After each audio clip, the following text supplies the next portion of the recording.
Ladies and gentlemen, thank you very much for joining us this afternoon or this morning, depending on which time zone you're in. My name's Will Arlstein, and I'm the Commercial Director at YouGov. I'm joined today by Evan Williams, who is our Research Director, working out of our base in the US. We do hope you're all safe and well. What we're going to talk through today is a little bit about YouGov's work that we're doing around COVID-19. Evan, could we actually move on to the next slide, please? We're also then going to talk you through some of the preliminary results that we've seen from our monitoring process. That's actually quite a longer narrative looking at the first two waves of the US data. And at the end, what we'll come on to is headlines from the UK data that is fresh this morning. We've closed fieldwork at about 10:30 a.m. UK time, and we're bringing you those results before anybody else has had a chance to see them. What we'll then come on to is looking at what we're doing next and what the next steps are. YouGov has set out a series of priorities about what we are doing around COVID-19. But our absolute number one priority as of today is making sure that we are serving the public good. And what do we mean by that? Well, we are tracking data around COVID-19 and making that available to everyone via our websites and through some media partnerships. We are also working with public health organizations around the world, delivering them data for free to help them in their fight against stopping the disease. Two of our partners, one being Imperial College London, a university that is working very closely with the UK and the US governments and governments in the EU at the epidemiology, the spread, and the policies that need to be put in place in order to stop the spread of COVID-19. We are also donating our data as a whole package to the World Health Organization and other local and national organizations involved in public health. So that is our absolute number one priority at the moment. We do have a commercial offer, but that is purely to support our number one priority. We are offering syndicated and bespoke data solutions for our clients that goes into much greater depth and detail behind the public data. And we have priced that very competitively. We are in order to fund the public work that we are doing. But let me talk a bit more about the public data. So we are tracking, we are running tracking surveys in 26 markets around the world. The first iteration of that survey asks questions ranging from awareness of coronavirus through to the actions that people are taking in their local market. Now, that slide is it's a little bit messy, but it's an example of the sort of thing that we are putting live on our website. But if I can go to the next slide, please. You can find all of our public data that is available. The link is there, and I can send that round to everyone that participates in this webinar after we've finished. As I said, the 26 market coverage of the survey, and for our subscribing clients, so those who have access to Profiles and Brand Index, we have created new variables and new filters in Brand Index and Profiles, and they should be in your account as of today. If they're not, please talk to your local account manager and we will grant you access to those. But let me hand over to Evan in the first instance, who will take us through a view of where we are today and looking at the wave 1, wave 2 comparison of the US.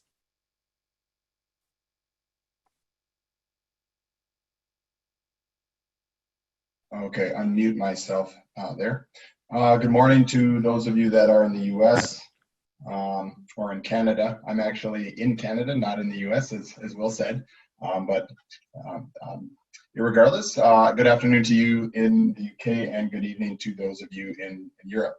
I'll take you through what we have so far and some of the results that we're seeing preliminary in our data.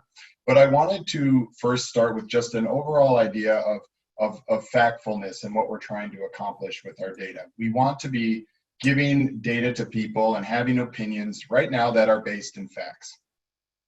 I'll probably show you at the beginning a few slightly pivoted views of what you've seen in the media to date. I sometimes feel that we're not given always the right context from what we see in the media. So I've tried to take a few nuggets that hopefully represent meaningful truths from information that's publicly out there. If you want to discover these for yourself, a lot of the data at the beginning of this I took from Johns Hopkins, and they have a completely free and downloadable database for people to look at and digest if you really want to go down that route and really dig into it. Note that some of these charts also that I'll be showing you, I do not try to paint a doom and gloom dark picture, but the reality of the situation that we're in right now is that it is dark, especially in the US. And really when we look at the data, we're looking at trying to understand how much people feel a sense of urgency. And if they don't really feel like this is a dangerous thing or something that should make them a little fearful, it's less likely that they will feel that sense of urgency to take action. I'll also warn, I'm not really an artist, I'm not a salesperson. I just stick to the facts, avoid jargon, avoid slide junk, and usually, I avoid any silly visuals that don't add any value to the data that I want to present. This webinar is about transmitting solid and empirical facts laced with maybe a little bit of humor along the way. Okay, let's jump into this. This is just a simple fact of something we know trended over time. This is the confirmed number of cases that we are seeing across the world. And this has yet to show signs of really tapering off. This was updated very late last night, around 11 p.m., just to keep track of that. A couple of things that you'll notice in here. Number one, obviously, China's now, literally very low single-digit growth. U.S. still growing, and the rest of the world really growing. But if we look at this on a slightly different axis, it's kind of interesting to look at this. This is now the number of cases outside of China. The U.S. now on March 26th is climbing and now is around 16%. And as of yesterday, the U.S. surpassed China for the total number of cases in totality that they are experiencing from this. Okay. After that, we see Italy, Spain, Germany, and so on and so forth. The UK is there at 2%. You might be wondering, why did I highlight the US and UK? Well, most of the people that are on this webinar are from those two markets. So we thought we'd just highlight those. And if you're not, and if you're in another market, apologies that we didn't highlight the data here specifically for your country. Maybe it's a good thing if it's a pretty low number. Here's just a very quick zoomed in view of what's going on. We look at this and the lines look pretty close, but the US, if you looked a little bit at the curve, you would see that it's a little bit accelerating at a faster pace than the UK. So day over day, over the last 8 days, the US had a day over day percent growth rate faster than the UK. So we know that things are slightly worse if we look at the empirical data that's being put out there by health organizations. And then when we start thinking about the death rate and the news that gets to individuals and consumers from the news about the death rate, the real fact is we don't really know what the death rate is. If we look at the number of confirmed cases and the death rates being reported from different countries, this might be the darkest of all the slides, but we really don't know. We have Italy, which has a very high death rate, reported at around 10%. The US with, probably as a result of, testing or lack thereof, down there at 1%. But we know that there's a wide variation, somewhere between almost nothing, 0.1, or up to, upwards of 9 or even 10%, okay? So we're still trying to figure out, I think, as a society, how much should I really be scared? What is the real true sense of urgency I should feel? And this context is really important for us to understand, because if we don't understand how much sensitivity and how urgent this is, maybe we won't do anything about it. And maybe a lot of people won't do anything about it. Maybe they won't change their behaviors, practice social distancing, wash their hands, whatever that might be. And some of our data suggests that. And that's one of the reasons we're tracking this for World Health Organizations. Okay, the other thing we really don't know much about is, who's recovered. Okay, well, if we look at the number of active cases still left in the world, we know that this is almost an entirely Europe and US conversation at the moment. China sitting down here, and this is the top 20 countries in terms of total active cases. You'll notice China is way down here now at the end of this tail with only 3,000 active cases left. In other words, they are reporting that most of the people, if not everyone in their country, 95.6% last night, have recovered. So it's over. But here we are in the West, still ramping up, and it's still climbing, and we're still at sort of the early stages of that exponential curve.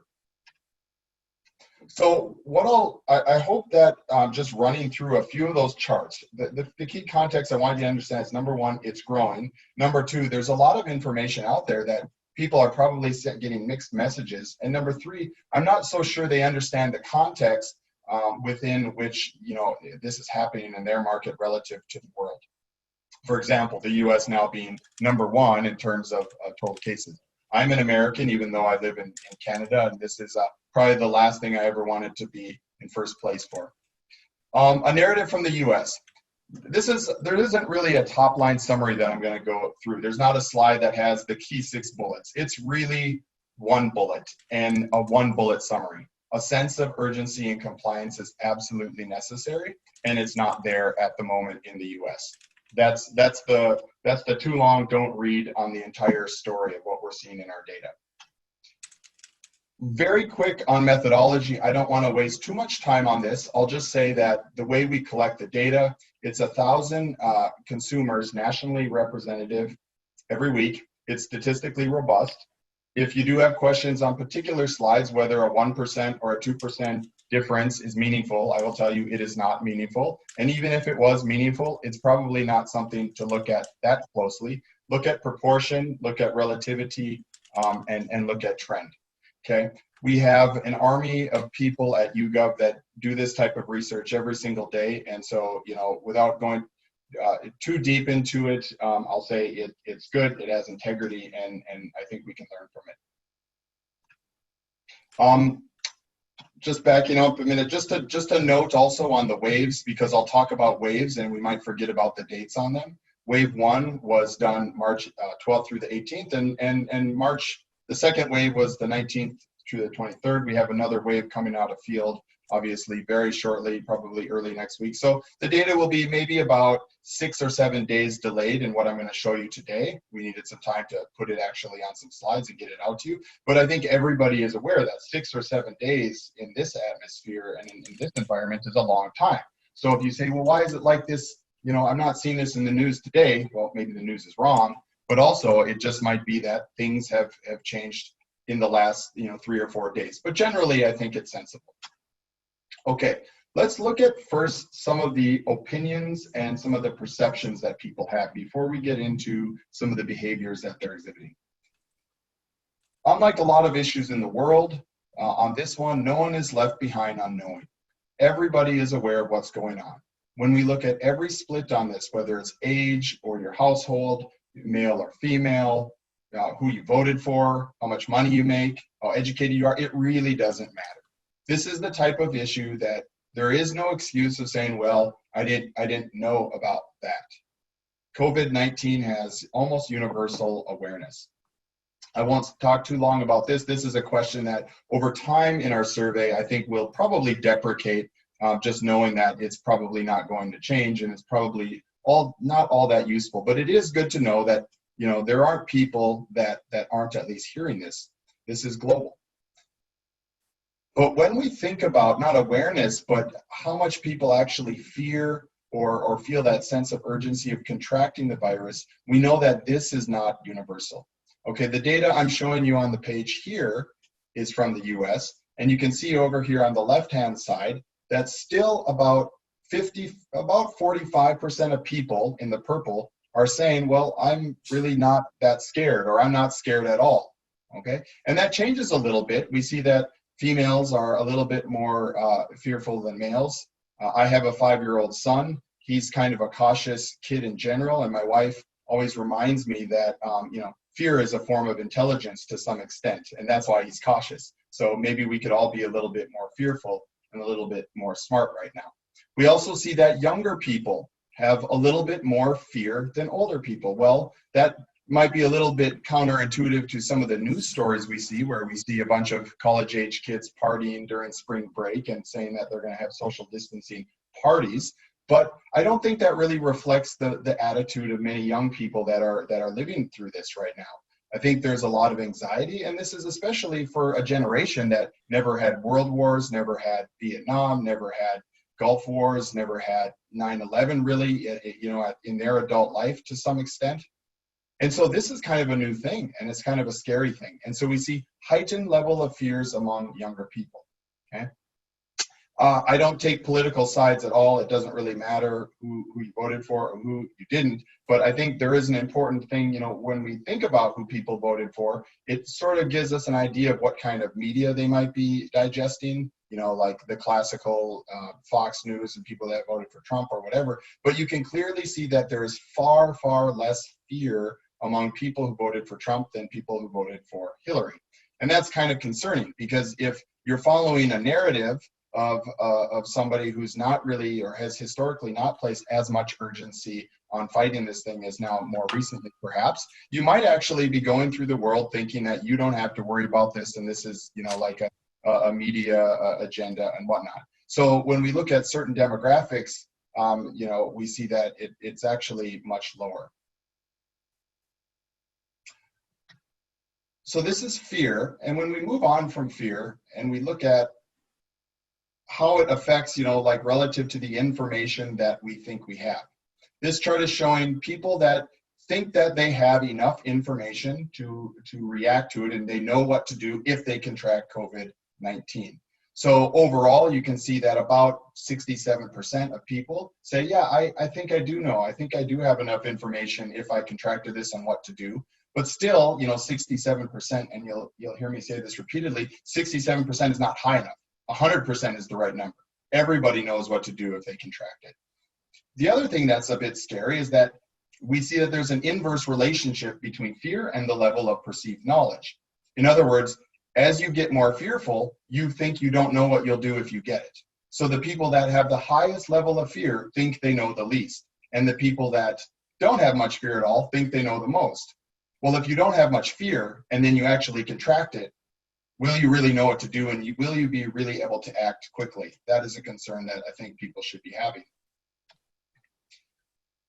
Part of the reason we probably don't see elevated levels of, well, we call it fear, but I think it is probably highly correlated with just general concern, is because the confidence in the message that has come out, and again, this is from the US, in the UK, you would see, and you'll see this later, it's actually higher. But in the US, it's very split right now. There are almost as many people saying that the government is handling it very well as are saying they're handling it very badly, right? So we see that, up to about half of people just don't think and don't have confidence in how this is being handled by our government. And this sort of looks very similar when we look at the confidence in health organizations on the right-hand side.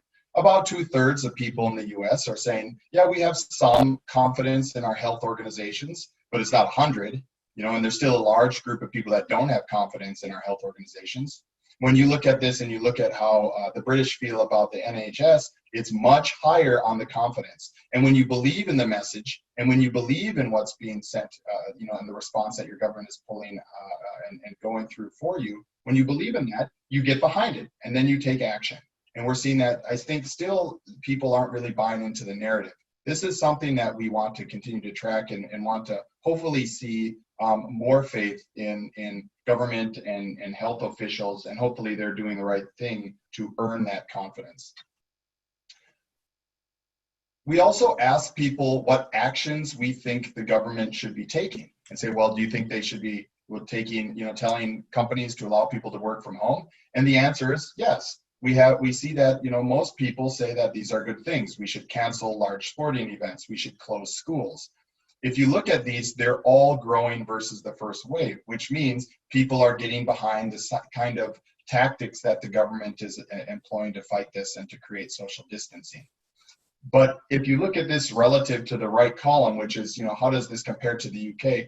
The US is still behind on encouraging people to work from home. It's still behind on cancellation of large sporting events and all of this. These things are higher in the UK, and there's more compliance to these. And so the US is still a little bit behind, and this probably is one of the drivers on why we see that curve continuing to climb.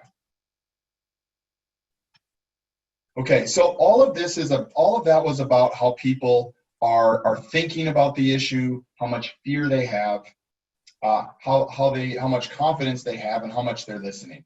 How do we think and how do we see that impacting their behaviors related to not only COVID-19 measures, but at the end, I'll talk a little bit about consumption measures. Okay, so what we're looking at here is the number of people that claim they have taken this measure. Some of these measures are about social distancing, and this is really about doing things outside your home. You'll notice that the width of these bars is a little bit different. The ones on the left are a little bit wider because those are things that people do very commonly. The ones on the right are a little bit thinner, or a little bit slimmer, because these are things not everybody does. And that's why the numbers, like you see 55% of people saying that's not applicable, they don't go to the gym. Well, this is sort of important for us to understand, because a small percentage change or a big percentage change sometimes on a small base is a small number. And a small percentage change or a big percentage change on a big number is a big number. That's simple arithmetic. What we need to be able to do is get people to continue responding and doing less of things that are big, like going shopping. So people are reducing their outside activities. And the good news is they're reducing those outside activities where it counts. Malls, shopping less. 57% of people said that they're doing less of this in the US than they were before. Not a whole lot of more. Obviously, if you look at the middle gray bar there, 25, 42, 25, you'll see that there's still a long ways to go before we get everybody doing this.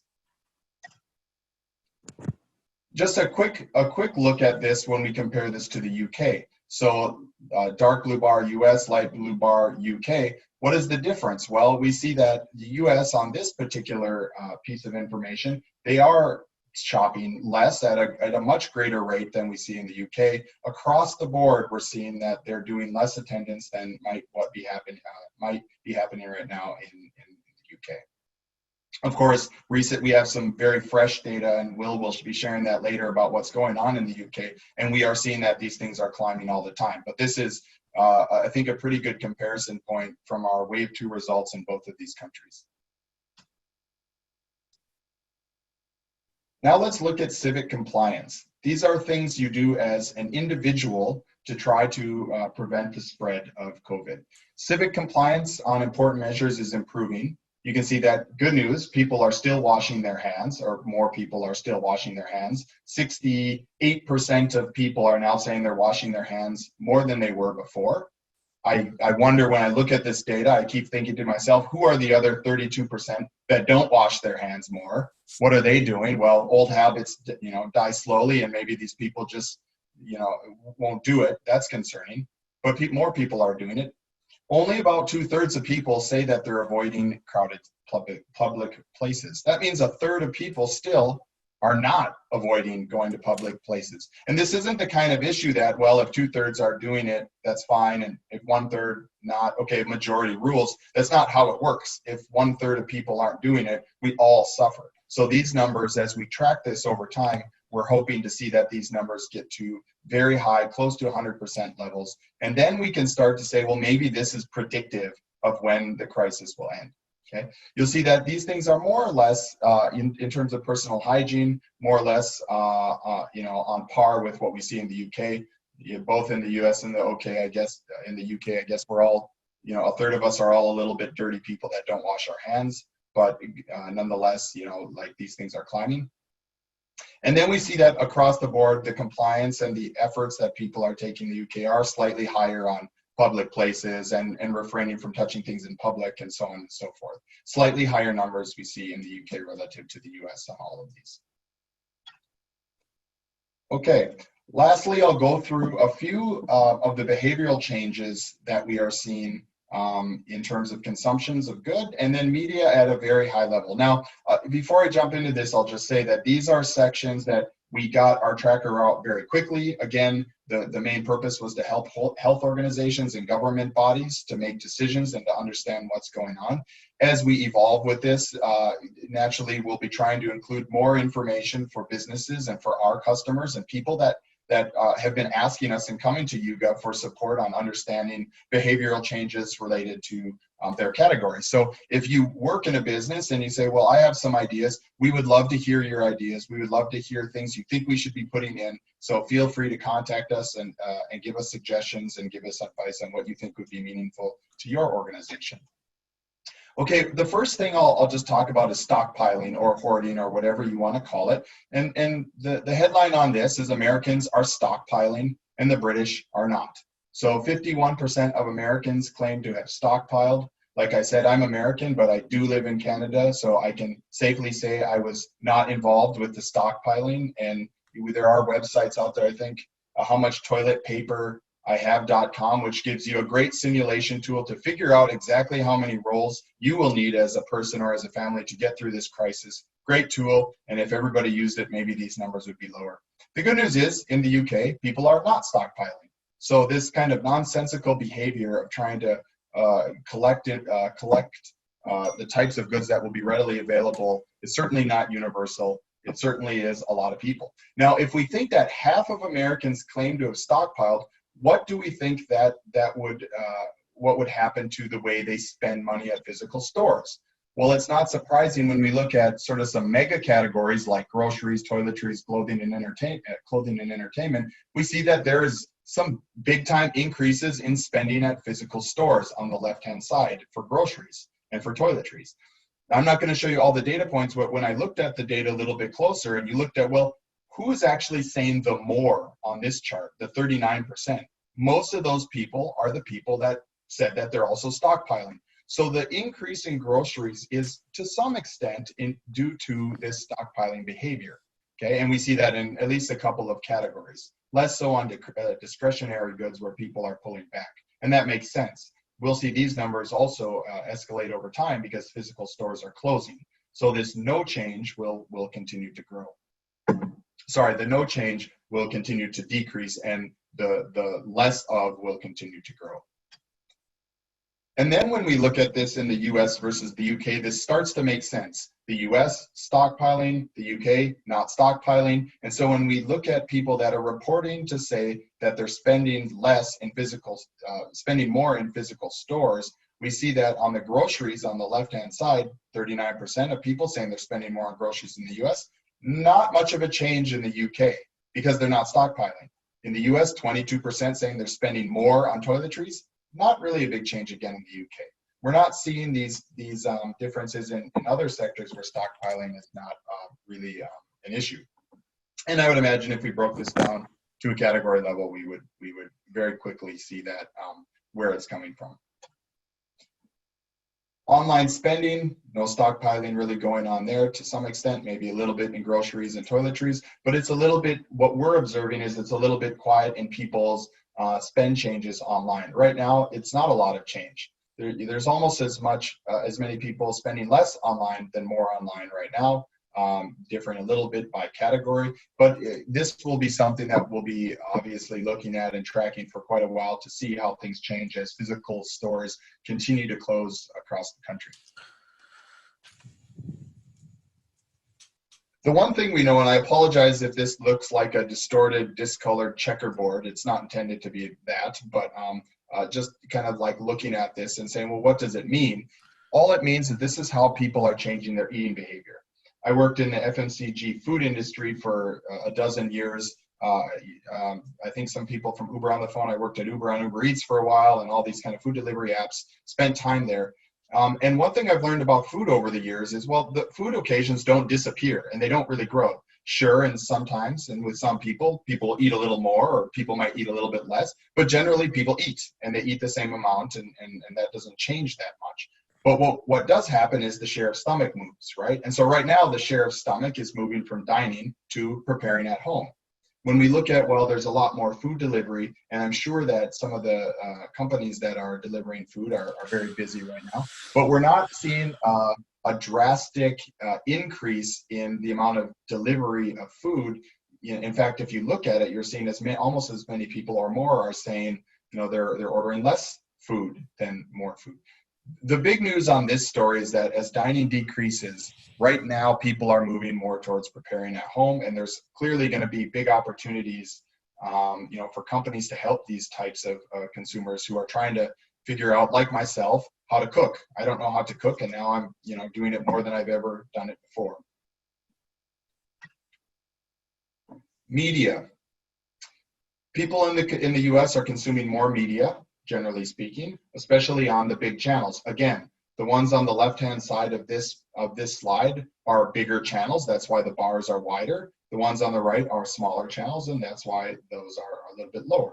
Okay, so we are seeing increases, but the big news is that, well, they're increasing their consumption in the big channels. So, I'm waiting for the days where, well, not in the US, I suppose, but where you turn on the TV and you get that loud screeching, high-pitched noise followed by the public service announcement that tells you what to do, if that's not already happening. So watching TV, that's where it's at right now with people. And of course, they're also increasing the amount that they're consuming in other channels as well.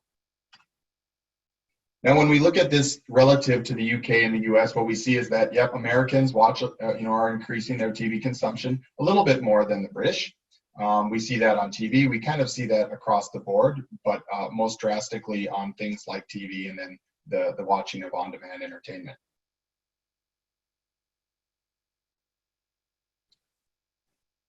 When we look at what they're watching, and this is just a US view, and I'll show you the US and the UK view in just a minute, but they're watching more news. So that's good or bad, depending on how you think about the news. But nonetheless, people are consuming more news than they have in the past. 50% of people have said that they increased their consumption of news, a little bit more on movies. And obviously, as time surpasses and we keep moving, we'll see that the amount that people are spending on sports will continue probably to decrease as there are no live sports, but there will always be some diehard people that will go back to the glory days of the Minnesota Twins winning the World Series in 1991. For those of you that weren't around then, I'm from Minnesota. The Twins won the World Series in 1991, and that was the last time we ever had a championship. But not very many people are going to go back and watch reruns besides me, and so we should be seeing that the sports information will continue to decrease over time as these sports aren't on. Now, relative to the UK, well, in the UK, they're watching even more news than they are watching other stuff. So they're actually paying attention to important information that might be coming out from the media, if you think that's true. So more on news, less on movies, and less on entertainment in the UK. So that wraps up, at least at a high level, a lot of the data. Obviously, all of this data can be chopped up and cross-tabbed and looked at for different variables of demography, psychographics, and consumption. As Will mentioned, it's great that some of this stuff, for those of you that are our clients already, this stuff's already freely available to you in Brand Index and Profile, so dig away and analyze away at some of the information. In conclusion, I think it's a pretty straightforward summary of the U.S. Number one, the sense of urgency is not universal. And if we don't have universality in how people are going to behave, we probably shouldn't expect to see that trend of cases tapering off anytime soon. Still, 1 out of 2 people don't even demonstrate or have a sense of fear even at a low level. 1 out of 3 people are not taking personal hygiene measures. 1 out of 4 people are not avoiding crowded places outside their home. So the sense of urgency certainly is not universal, and we're going to look to measure that. And that's why we're measuring these statistics as time passes. Controlling the spread requires a more uniform, universal commitment by everybody. We're not seeing that today, and we want to watch that. The monitoring provides just another data point that might help us estimate when this ends. And lastly, and more increasingly, we're being asked as a company, what behaviors are going to change? You know, some short-term, some long-term, what's going to change forever? Will we ever go back to using cash without having sort of that feeling in the back of your mind that you shouldn't be using cash? Tracking is going to help us sort of sort this out and figure out which ones are which. So let me talk a little bit about what's next for us. And we are expanding our COVID-19 monitor portfolio. First of all, the public tracker will evolve. As Evan said at the top of his presentation, we're tracking awareness. Now, awareness is becoming quite rapidly a redundant question. And what we're doing is we're tracking this in a series of 8-week weekly blocks. When we get to the end of each 8-week block in a market, we will evolve the questionnaire. Awareness is probably redundant. We'll bring in new measures to track. The other element of our public data is a development of our health compliance monitor. This is being written in conjunction with Imperial College London, and at their request, what we are doing is taking a deeper dive into all of the public compliance measures, not only whether people are taking action, but whether people understand what that action actually is. So what does, for example, social distancing mean? So those are the two public good vehicles that we are developing, and those are our priority for the next couple of days in terms of evolution. We do have the consumer monitor that clients are buying into. Sorry, Evan, if I could just go back one.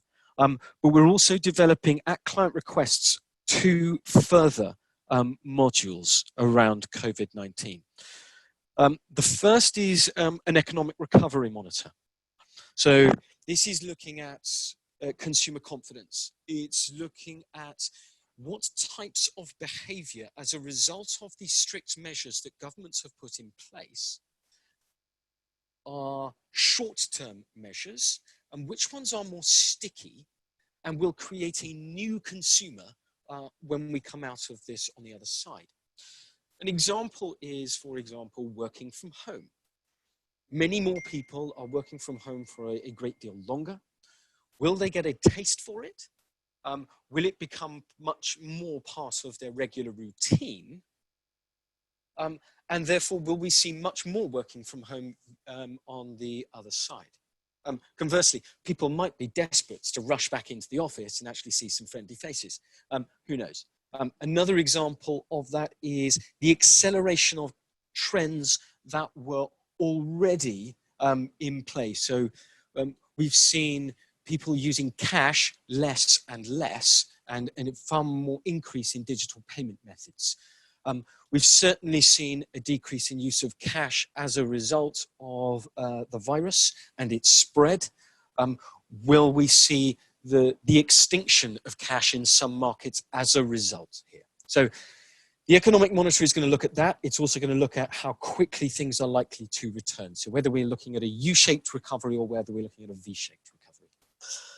We're then going to look at more sector depths. So looking at, for example, transport and travel, tourism, entertainment, and various others.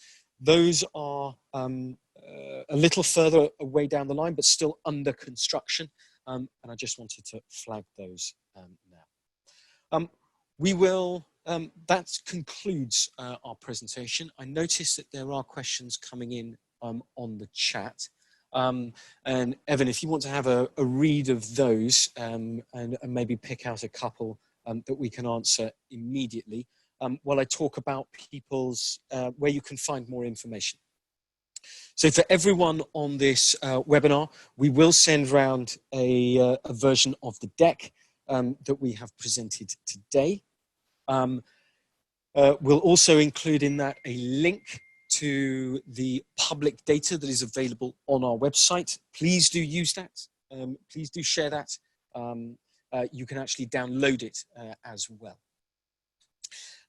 For clients that subscribe to Profiles and Brand Index, as we talked about earlier, we are loading some of the data into those tools so that you can play with them, looking at how certain filters in Brand Index affect brand measures, and you can understand those groups in more detail in YouGov Profiles. If you can't see them or have any challenges with them, then please do speak to your local contact or account manager. For any further information, please do contact us directly. On the standard email address, it is info@yougov.com. So with that, I think we'll go to questions. And Evan, is there anything in particular that you've seen on the chat that we can talk about? Well, we've got 10 minutes to play with. Yeah, I'll just randomly pick one that I thought was a very good question from Lewis Stevens asked, have you looked at fear of COVID by the density of populations with countries?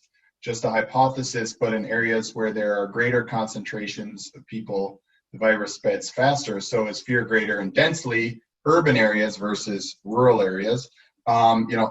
It's a good question, and one of the reasons. So thank you for that question, Lewis. And one of the reasons I think that's kind of an important question to ask is because a lot of times, a lot of us on this particular webinar, we're living in or around very big cities.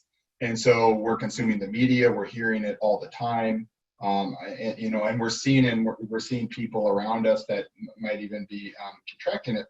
But if you're living in an area, and we probably aren't even interacting with people that are living in rural areas as often.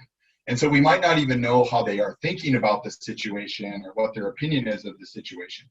This is very, very important for us to understand. I reflect on when the 2016 election was happening, and I remember thinking, well, how could people have been so far off on, who was going to win or lose the election? And when you look at the county level and you look at the detailed information on voting, you would see that, well, there's a lot of people in rural areas of the US that voted very differently than what you might have in your mind from the people around you in big cities. What we are seeing, and I just looked this up on Crunch, which is our analysis tool, is that the levels of fear are actually, to this point, are actually the highest in the Northeast in the US. Now that's not rural or urban, but if we assume slightly more urbanized in the Northeast, and they're lowest in the Midwest. And so, yeah, we do see some differences from region to region. And it's important for us as we're looking at this data, reading this data, we're not reading it through the lens of what we think because we're living in big cities and working for big companies, but we're looking at through the lens of what everybody is thinking in the country. So thank you for that question. I think we'll continue to kind of explore and look at this and try to understand where fear is lower, where compliance is lower, because at the end of the day, it has to be everybody, right? And so we'll dig deeper into that. Thank you for the question. Fantastic. Thanks, Evan. If you want to look for another question, I'm going to pick up on Vasiliki's question. More of a technical one in terms of timing. The question is, given that your analysis is based on a panel analysis getting updated regularly, are you planning on updating those results every month or bi-monthly? The answer to that is yes, we are. We are tracking this on a weekly basis. We appreciate that it is an incredibly fast-paced environment that we are moving in, and that actually day to day there can be significant shifts, especially when countries are in the early stages of the virus taking grip. That things move in a very, very fast pace. So we're doing this on a weekly basis, and we will be updating every one of our trackers and publishing the data through the various channels that we have. So the public data will be available online, and for those clients that want to subscribe, we're updating them on a weekly basis.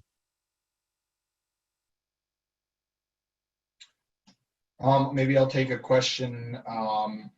Gerard Caro wrote, very interested in seeing data on cash use now and intend to use more or less cash. This is going to be a very interesting point in time that we live, right? Because since sort of the beginning of civilization, we've been passing around gold trinkets to one another to exchange for goods and services. And this might be the catalyst to move us away from passing around gold pieces and now truly going into like a virtual environment. Obviously, you go to restaurants and anything that's open, well, not restaurants, but takeaway food places and grocery stores, and they have signs up that say, no cash accepted. So we're probably going to see that. Now, to your question, are we doing something about that? This is very much in the plan to build some questions around each sector that our clients and people that might want to work with us are interested in.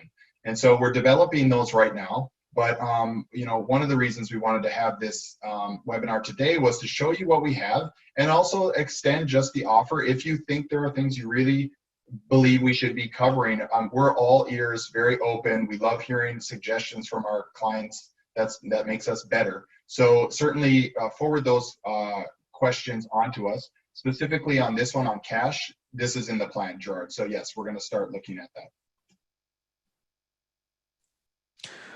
Fantastic. Thank you very much for that. We've got some fantastic suggestions coming in on the chat in terms of what we look at, not only in terms of analysis, but also looking at a number of suggestions of what we include in future trackers or evolutions of the trackers. So rather than looking at fear of contracting the virus, what fears do people have at this time? Is it more around, for example, things like job security? We really, really appreciate your feedback on this. What is pertinent to you as a business is really important for us to understand. Will absolutely inform how we develop not only version 2 of our monitor, but also the new modules that we are picking up. So thank you very much to everyone for your suggestions.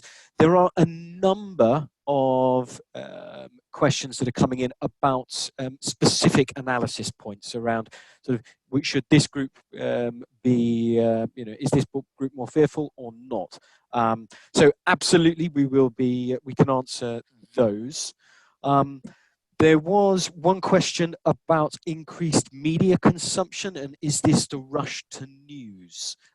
We can safely say that certainly in the UK, I was looking at the data this morning, we have seen a 30% uplift in people's demand for news over the last week alone.